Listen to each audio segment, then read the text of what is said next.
Imagínate que alguien te observa todos los días en el trabajo y nadie hace nada. Con el tiempo el miedo crece, hasta que ocurre un altercado. Alguien intenta ayudarte, pero ambas desaparecen sin dejar rastro. Septiembre de 2016, Naucalpan, Estado de México. Una joven de 19 años sale de su rutina diaria. Se llamaba Karen Esquivel.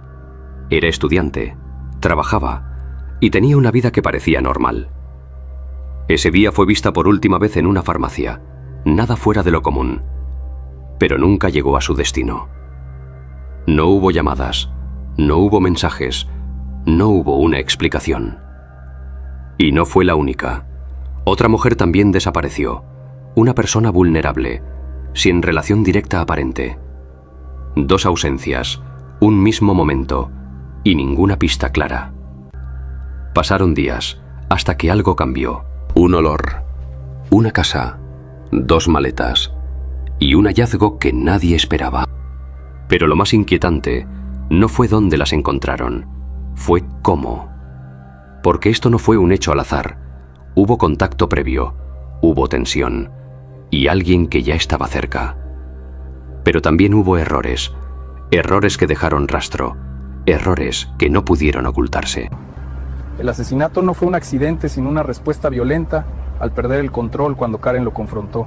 Su frialdad para esconderlas en maletas y seguir trabajando demuestra una ausencia total de culpa. Lo que parecía una desaparición terminaría revelando algo mucho más oscuro, porque en esta historia el peligro no vino de lejos, y cuando todo salió a la luz, ya no había forma de ocultarlo, porque en este caso, nada es lo que parece. Relatos criminales. El caso de Karen Esquivel.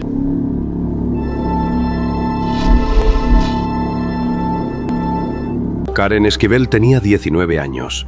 Era estudiante en la Universidad Tecnológica de México. Su vida estaba dividida entre clases, trabajo y actividades cotidianas propias de su edad.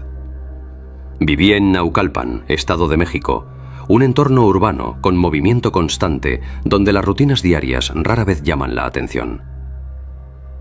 Karen tenía un plan claro: estudiar, trabajar, avanzar. Además de la universidad, trabajaba en un gimnasio de la zona. Ese espacio formaba parte de su rutina diaria. Era un lugar conocido, familiar, donde interactuaba con otras personas de forma constante. Entre ellas, había alguien más. Un hombre que trabajaba cerca del lugar, Fernando González García. No era parte de su círculo cercano, pero sí alguien que la veía con frecuencia. Según lo que se conocería después, su comportamiento no era normal. Había insistencia, había acercamientos constantes y una actitud que Karen no correspondía. Ese tipo de situaciones no siempre se reportan, se evitan, se ignoran, se toleran, pero no desaparecen. Mientras tanto, la vida de Karen seguía. Rutina, clases, trabajo, nada indicaba que algo fuera a cambiar. El 22 de septiembre de 2016 comenzó como cualquier otro día, sin señales de alerta, sin advertencias visibles. Ese día Karen salió de casa. Tenía actividades programadas, un recorrido habitual, nada fuera de lo común. Pero dentro de ese entorno ya existía un punto de tensión, y ese punto estaba más cerca de lo que parecía.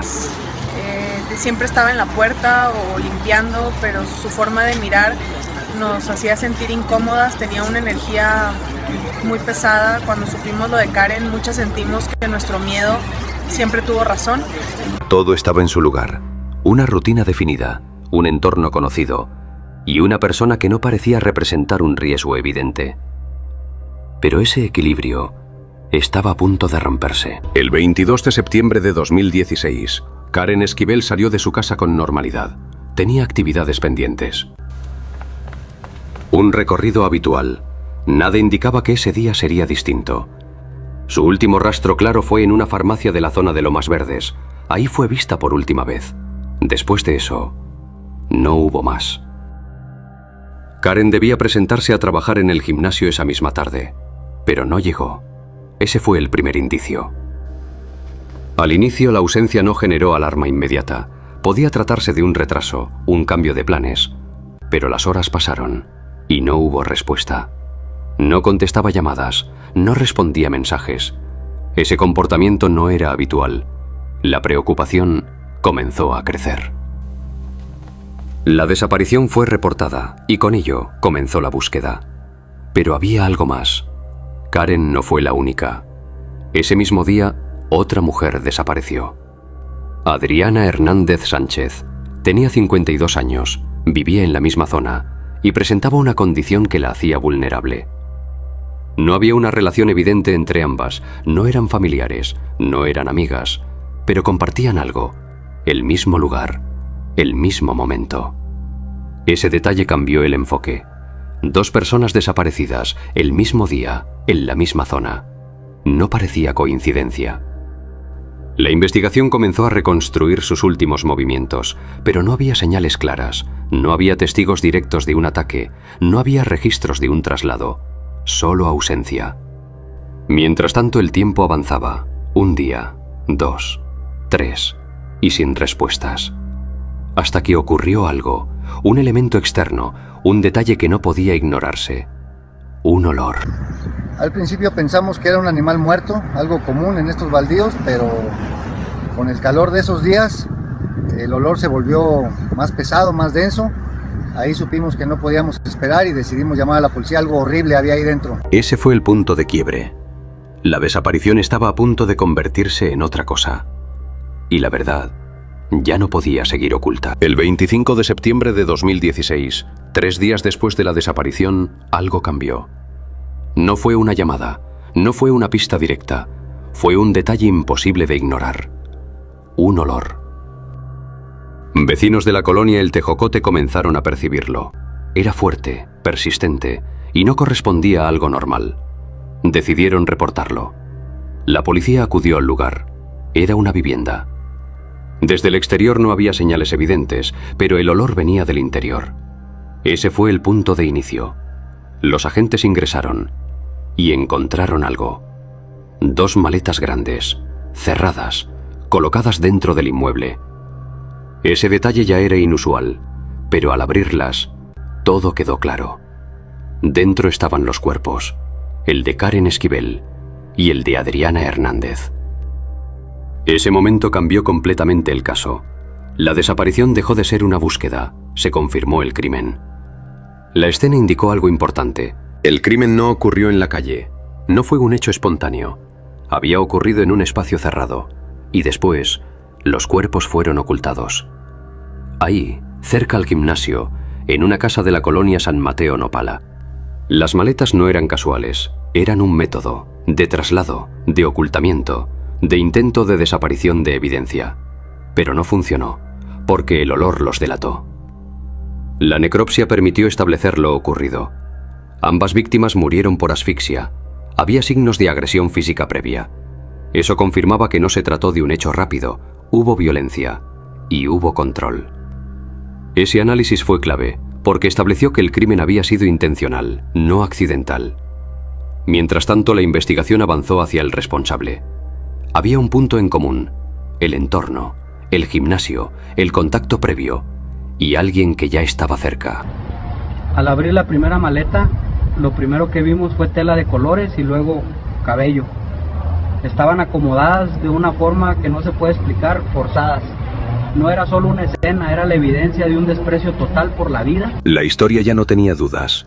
Había 2 víctimas, un mismo lugar y un crimen que alguien intentó ocultar. Pero el plan no fue perfecto, porque dejó algo, un rastro, y ese rastro llevaba directamente a alguien. Con el hallazgo confirmado, la investigación se centró en un punto claro. ¿Quién tenía acceso a ese lugar o conocía a los dueños? La respuesta a esa pregunta marcaría el rumbo de la investigación. Porque fue precisamente ahí, en esa casa de la colonia San Mateo Nopala, donde finalmente fueron encontrados los cuerpos. El nombre apareció rápidamente: Fernando González García. Trabajaba como franelero en el mismo gimnasio donde Karen laboraba. No era un desconocido, era alguien que la veía con frecuencia, que conocía su rutina y que ya había tenido acercamientos previos. Según la investigación, su comportamiento no era normal. Había insistencia, había acoso, y había rechazo. Ese fue el primer elemento. El segundo fue el conflicto. Karen lo habría sorprendido consumiendo drogas en el gimnasio. Ese momento generó un altercado, y ese altercado cambió todo. Adriana Hernández, la segunda víctima, era vecina del gimnasio. Todo indica que escuchó los gritos de auxilio de Karen, ya sea desde su casa o al pasar por la calle. Decidió entrar para ayudar, pero en ese momento, sin saberlo, se convirtió en la única testigo de lo que estaba ocurriendo. Y para quien no quería dejar cabos sueltos, su presencia lo cambió todo. La reconstrucción fue clara. El ataque contra Karen y Adriana ocurrió dentro del gimnasio, en la zona de Lomas Verdes. Después, en un intento por ocultar lo ocurrido, Fernando colocó los cuerpos en 2 maletas y los trasladó hasta una casa ubicada a pocas cuadras del lugar. Fue ahí donde la historia dio un giro aún más inquietante y donde las piezas comenzarían a encajar. La agresión fue directa, el control fue total, la causa de muerte fue asfixia. Después, comenzó el intento de ocultamiento. Los cuerpos fueron colocados dentro de maletas. Ese fue el método: moverlos, ocultarlos y evitar que fueran encontrados. Pero el plan falló. El olor, el tiempo y la exposición del lugar, todo lo delató. Antes de encontrar las maletas y después del crimen, Fernando intentó mantener la normalidad. Regresó a trabajar, se mantuvo en su entorno y evitó levantar sospechas inmediatas. Pero no fue suficiente. En cuanto supo que la familia de Karen había iniciado una búsqueda intensa y que la policía ya interrogaba a los empleados del gimnasio, Fernando entendió que el cerco comenzaba a cerrarse. Fue entonces cuando tomó una decisión: desaparecer.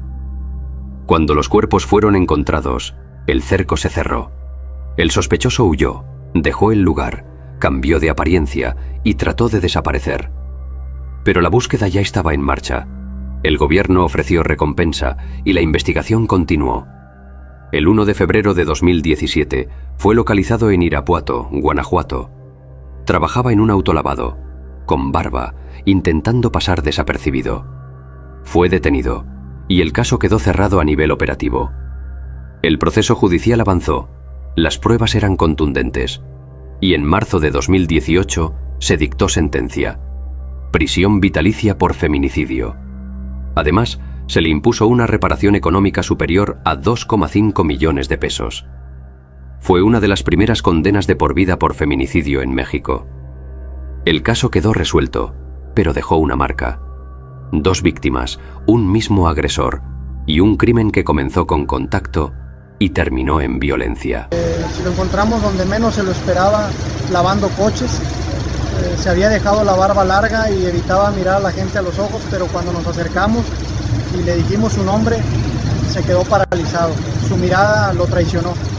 Hoy, el caso de Karen Esquivel sigue siendo recordado, no solo por el crimen, sino por lo que reveló: que el peligro no siempre es desconocido. A veces está cerca, observando, insistiendo, esperando. Y cuando encuentre el momento, actúa. Este caso no solo muestra un crimen, muestra cómo algo que parece pequeño puede convertirse en algo irreversible. No empezó con violencia extrema, empezó con insistencia, con acoso, con límites que no fueron respetados, y poco a poco fue escalando, hasta que ya no hubo control. Y eso es lo que lo hace más inquietante, porque no fue un desconocido al azar, fue alguien que ya estaba ahí, que observaba, que insistía. Fernando González la acosaba todos los días en su trabajo, y nadie lo detuvo. Las señales estaban ahí, una tras otra, pero fueron ignoradas, normalizadas, minimizadas.